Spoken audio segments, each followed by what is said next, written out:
সনাতন ধর্মের প্রতি যতবার নির্যাতন হয়েছে, যত সাম্প্রদায়িক দাঙ্গা হয়েছে, যতবার নিষ্পেষিত হয়েছে, যত এই ধর্মকে মুছে দেওয়ার চেষ্টা করছে, সনাতন বিধায় আজও মাথা উঁচু করে দাঁড়িয়ে আছে। অন্য কোন ধর্ম হলে নামগন্ধ থাকতো না।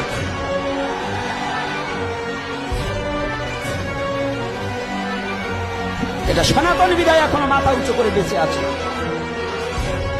আর আমি সেই সনাতনে জন্মগ্রহণ করেছি, আমি কোনো ভয় পাই না।